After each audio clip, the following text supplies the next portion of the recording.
إن الحمد لله نحمده ونستعينه ونستغفره ونعوذ بالله من شرور أنفسنا ومن سيئات أعمالنا. من يهده الله فلا مضل له ومن يضلل فلا هادي له. أشهد أن لا إله إلا الله وحده لا شريك له وأشهد أن محمدًا عبده ورسوله. أما بعد فإن خير الكلام كلام الله وخير الهدي هدي محمد صلى الله عليه وسلم وشر الأمور محدثاتها وكل محدثة بدعة وكل بدعة ضلالة وكل ضلالة في النار. بزرگان محترم، نوجوانان اسلام، عزیز بچوں، میں اور آپ جس زمانے میں جس دور سے گزر رہے ہیں، ہر انسان کو یہ شکایت ہے کہ میرے پاس وقت نہیں ہے، میں بزی ہوں، میں مصروف ہوں. 24 گھنٹے ہم اپنے دنیاوی کاموں میں، دنیاوی مشاغل میں لگے ہوئے ہیں، اور کمال یہ ہے کہ ہمارے پاس کمانے کے لیے وقت ہے، ہمارے پاس دوستی نبھانے کے لیے وقت ہے، ہمارے پاس بیوی بچوں کے لیے وقت ہے، ہمارے پاس غرض یہ کہ دنیا کی ہر اس چیز کے لیے وقت ہے جس کی قیمت شاید اللہ اور اللہ کے رسول صلی اللہ علیہ وسلم کے نزدیک کچھ بھی نہیں ہے. اور ان کاموں کے لیے میرے اور آپ کے پاس وقت نہیں ہے جس کے بارے میں اللہ تبارک و تعالی نے اپنے نبی کو دعا سکھائی کہ اے نبی تم دعا کرو کہ یہ چیز تمہارے پاس زیادہ سے زیادہ ہو، اور وہ ہے علم. قل رب زدنی علما، اے اللہ میرے علم کو زیادہ کر دے. اور علم ایک ایسی چیز ہے کہ بازار میں یوں ہی ملتی نہیں ہے کہ میں اور آپ لا کر دوا کے طور پر، غذا کے طور پر اس کو کھا لیں تو وہ بڑھ جائے، بلکہ علم ایک نام ہے جد و جہد کا، محنت کا، مشقت کا، وقت دینے کا، راتیں گزارنے کا. اس علم کے لیے میرے پاس اور آپ کے پاس وقت نام کی چیز نہیں ہے. اور آج ہم میں کی ایک بڑی اکثریت علم کے حوالے سے ہم کھوکھلے ہیں. صحابہ کرام رضوان اللہ علیہ مجمعین اور بعد کے ادوار میں آنے والے سلف صالحین یہ علم کے دیوانے تھے، یہ علم کے پیچھے اپنے دن رات ایک کرتے تھے، کیونکہ علم انسان کو اس کا مقام بلند کرتا ہے، اس کی حیثیت بلند کرتا ہے. علم کی وجہ سے انسان اپنی اوقات سے بہت زیادہ آگے کی طرف چلا جاتا ہے. حضرت عطا بن ابی رباح ایک تابعی ہیں رحمت اللہ علیہ. عطا کہتے ہیں مجھ جیسا ایک انسان، حضرت عطا رحمت اللہ علیہ کالے تھے، حبشی تھے، افریقین تھے، کالے تھے، نٹی ناک کے تھے، اور پیر میں لنگڑاہٹ تھی، اور آخری عمر میں اندھے بھی ہو گئے تھے، آنکھوں کی بصارت بھی چلی گئی تھی.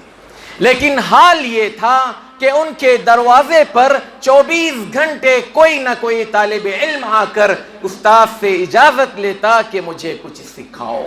علم کا وہ مقام، وہ مرتبہ حضرت عطا رحمت اللہ علیہ کے حصے میں آیا تھا جو شاید بہت کم ان کے دور کے لوگوں کو حاصل ہوا. یہ علم تھا جس نے ان کے کالے کلوٹے ہونے کے باوجود، نٹے ہونے کے باوجود، لنگڑاہٹ ہونے کے باوجود اور آخر عمر میں نابینا ہونے کے باوجود ایک مقام اور مرتبہ انہوں نے حاصل کیا تھا۔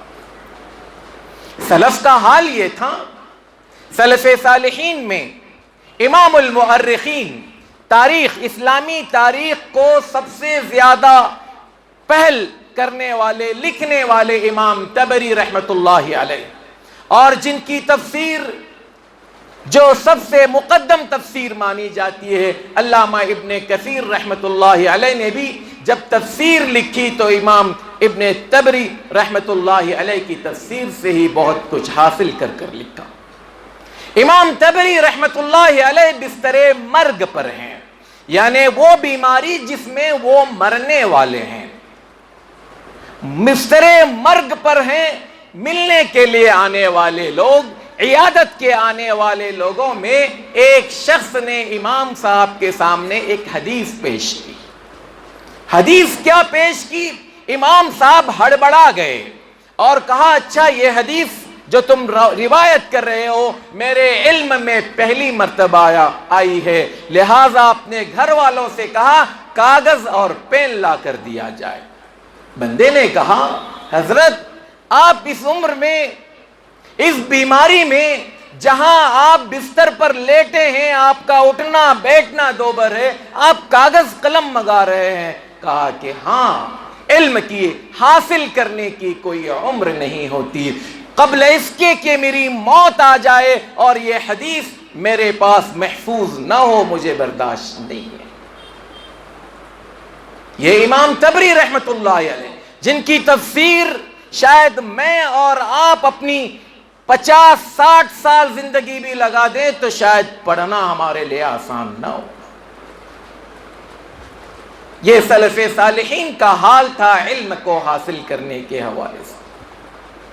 بقی ابن مخلد رحمت اللہ علیہ، اسپین کی تاریخ میں ایک نمایاں نام، اسپین کا محدث بقی ابن مخلد رحمت اللہ علیہ، جب انہیں پتہ چلتا ہے کہ بغداد میں ایک حدیث کے عالم ہیں جو اس وقت اس آسمان کے نیچے حدیث کا سب سے زیادہ علم رکھتے ہیں، تو وہ اسپین سے نکلتے ہیں بغداد کی طرف، جو کہ تقریباً 5700 کلومیٹر ہے۔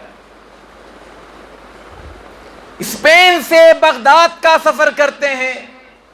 بغداد جب پہنچتے ہیں، لوگوں سے پوچھتے ہیں کہ امام احمد ابن حنبل رحمت اللہ علیہ کا گھر کہاں ہے؟ اتفاق سے اس وقت امام احمد بن حنبل کو مامون نے خلق قرآن کے مسئلے میں گھر کے اندر نظر بند کر دیا تھا، گھر کے اندر انہیں محبوس کر دیا گیا تھا۔ وہ کسی سے مل نہیں سکتے تھے، وہ گھر کے باہر نکل نہیں سکتے تھے، گھر کے اندر ایسے پابند تھے کہ وہاں کوئی پھٹک نہیں سکتا تھا۔ یہ بندہ وہاں پہنچتا ہے 5700 کلومیٹر کا سفر کر اور پتہ چلتا ہے جس آدمی سے علم حاصل کرنا ہے وہ تو بند ہے۔ اب کیا کریں؟ انجان آدمی اپنا سامان کرائے کے ایک کمرے میں رکھ کر نکلتے ہیں، لوگوں سے پوچھتے ہیں، لوگ ڈرے ہوئے ہیں، سہمے ہوئے ہیں، کوئی امام احمد بن حنبل کا نام سننا بھی پسند نہیں کر رہا تھا، جائے کہ امام احمد بن حنبل کے گھر کو جا کر بتائے۔ سب ڈرے ہوئے ہیں، اگر ہم بتا دیں گے پکڑے جائیں گے، کیا ہوگا، یہ ہوگا، یہ خدشات انہیں لگے ہوئے تھے۔ بالآخر بقی ابن مخلد رحمت اللہ علیہ کسی طرح سے امام احمد بن حنبل کے گھر تک پہنچتے ہیں۔ رات کا وقت ہے، دروازے کو دستک دیتے ہیں اور کہتے ہیں، یا احمد، میں اسپین سے، اندلس سے نکل کر آپ کے پاس صرف حدیث حاصل کرنے کے لیے آیا ہوں۔ اللہ کی قسم بغداد تک چل کر آنے میں میرے اس کے علاوہ کوئی مقصد نہیں، کوئی دنیا داری، دنیا کمانا یا کوئی اور کاروبار کرنا نہیں ہے، میں صرف حدیث سننے کے لیے آپ کے پاس آیا ہوں۔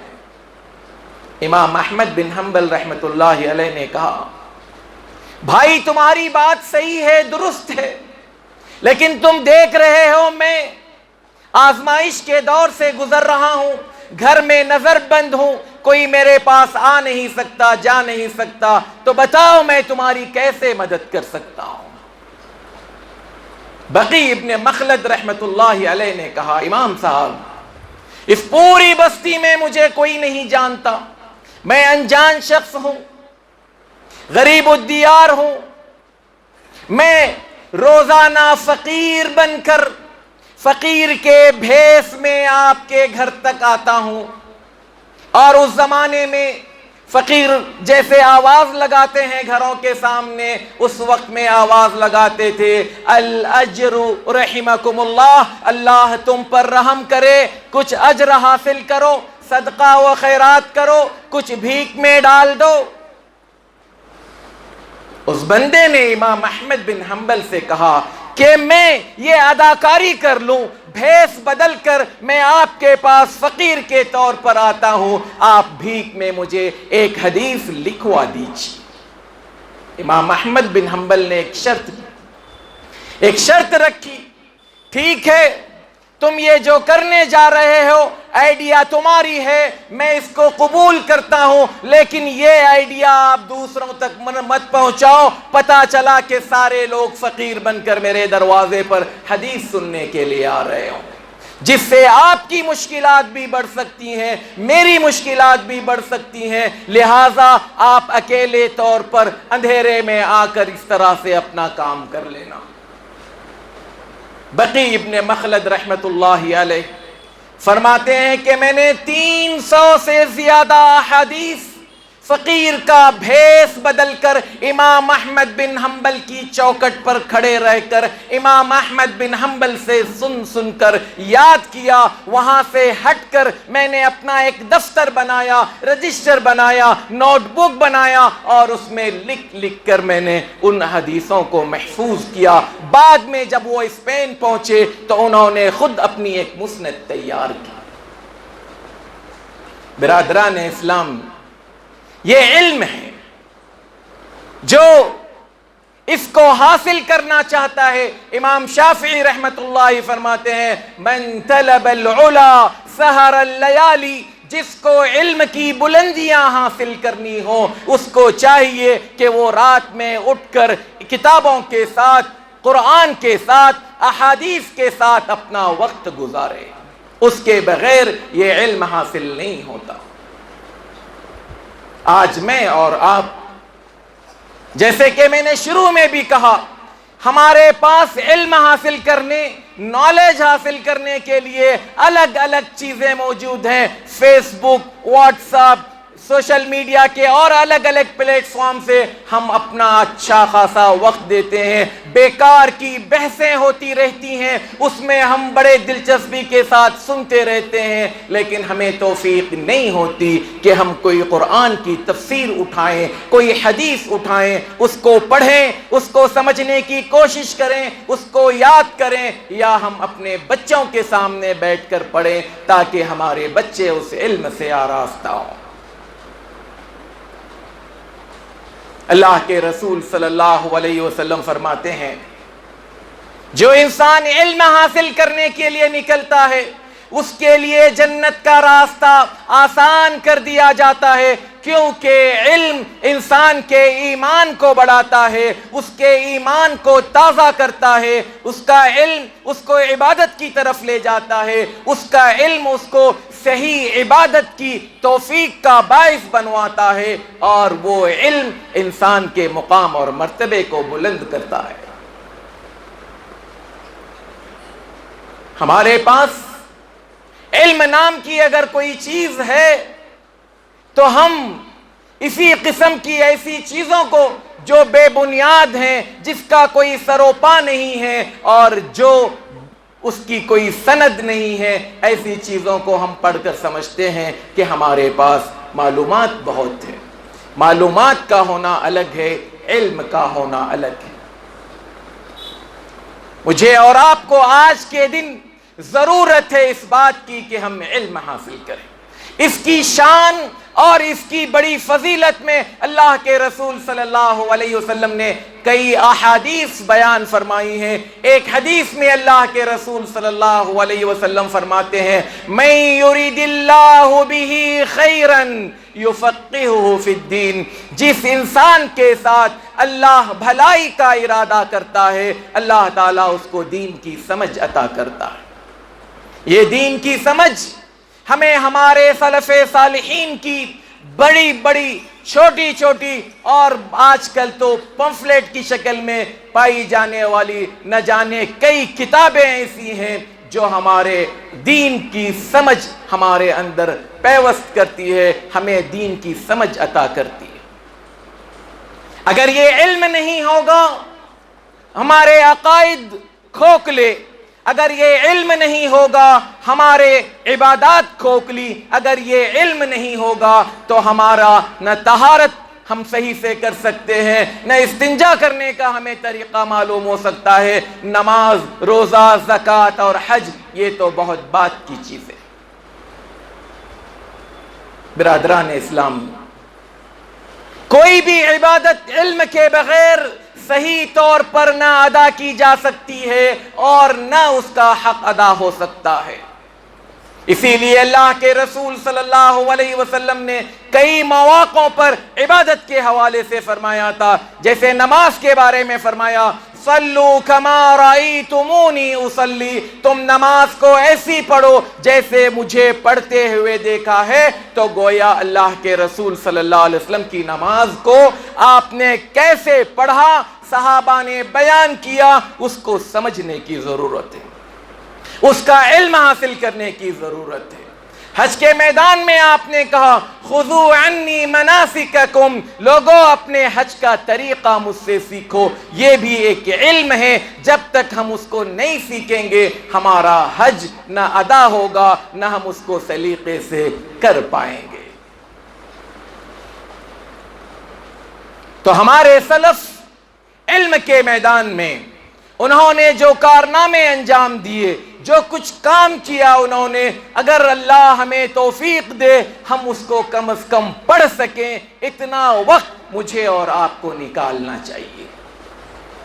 جو وقت ہم فالتو چیزوں میں گزارتے ہیں، میرے اور آپ کی ذمہ داری بنتی ہے، خاص کر آج کے اس ماحول میں جب اسلام پر کیچڑ اچھالا جا رہا ہے، اس کو بدنام کرنے کی کوشش کی جا رہی ہے، اسلام کے بہت سارے عبادات کو لوگ ہنسی اور مذاق کے طور پر پیش کر رہے ہیں، تو جب ہمارے پاس علم ہوگا ہم صحیح طور پر اپنے آنے والی نسلوں کو یہ علم دے سکتے ہیں، کسی غلط فہمی کو ہم دور کر سکتے ہیں۔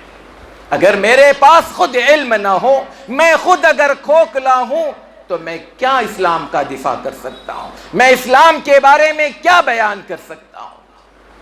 بلکہ آج کل حالات ایسے ہیں کہ جب کوئی اسلام کے خلاف کچھ کہتا ہے تو ہمارے سر جھک جاتے ہیں کہ شاید اسلام میں ایسا ہی ہے، کیونکہ مجھے خود کو نہیں پتا کہ حقیقت کیا ہے، اور بندہ کتنا توڑ مروڑ کر اس کے سیاق و سباق کو ہٹا کر کسی بات کو کیسے پیش کر رہا ہے۔ بہت سنجیدہ ہونے کی ضرورت ہے۔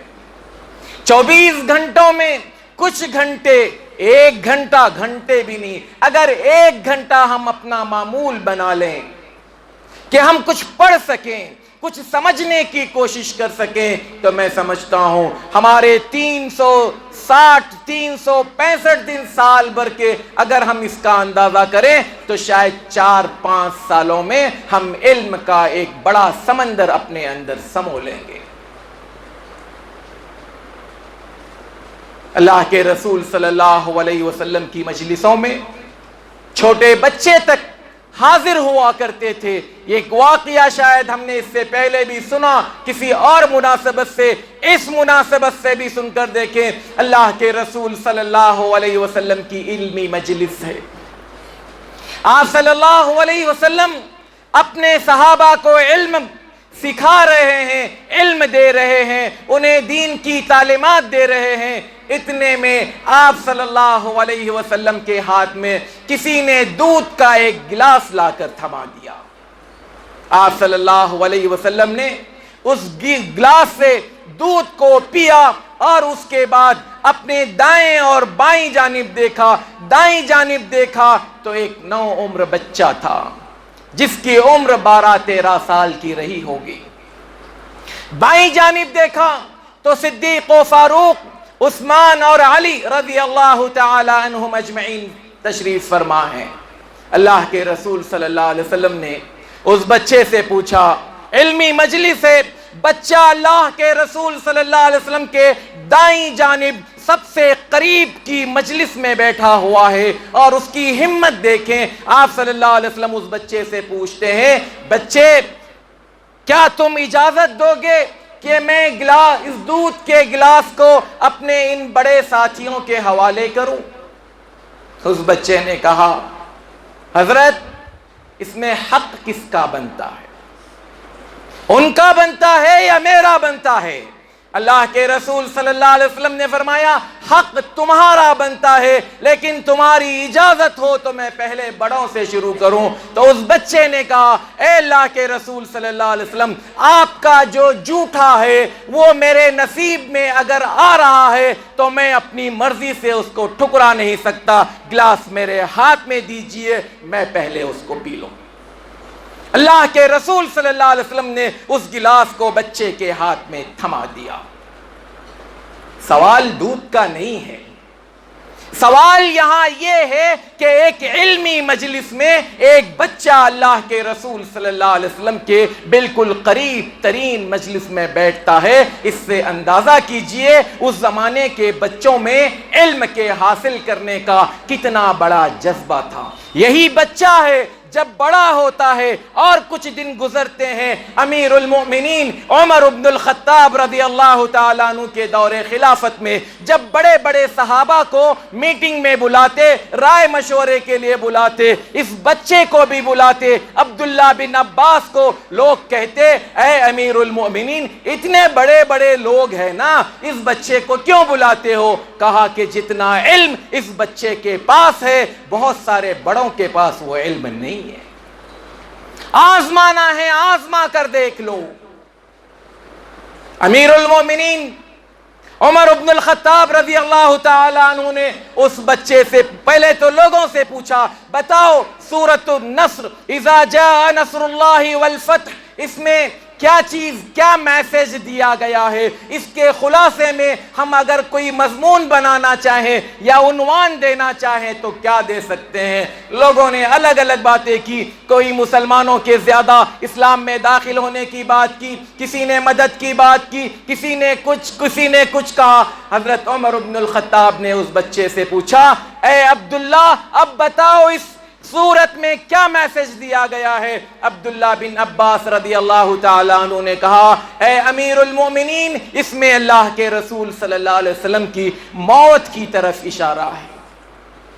لوگ دنگ رہ گئے، کہا یہ علم ہے۔ اللہ کے رسول صلی اللہ علیہ وسلم نے اس بچے کے لیے دعا کی تھی، اللہم فقہہ فی الدین، اے اللہ اس کو دین کی سمجھ عطا کرو۔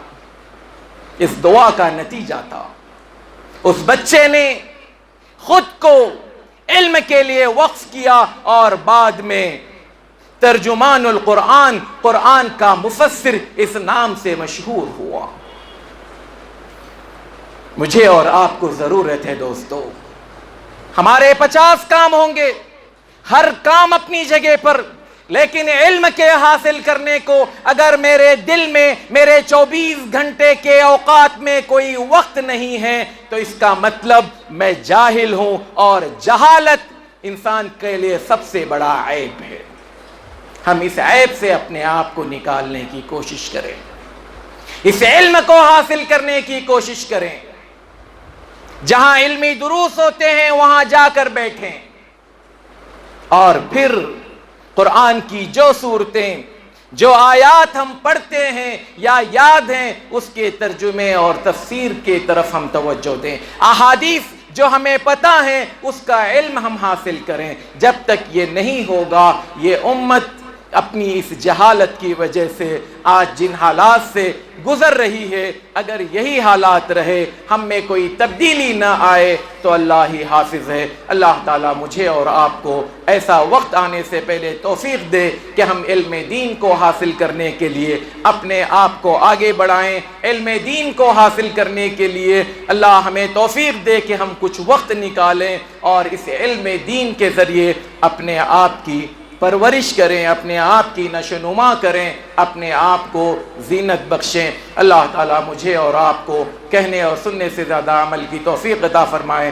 آمین۔ اقول قولی ھذا واستغفر اللہ لی ولکم ولسائر المسلمین من کل ذنب فاستغفروا انہ هو الغفور الرحیم۔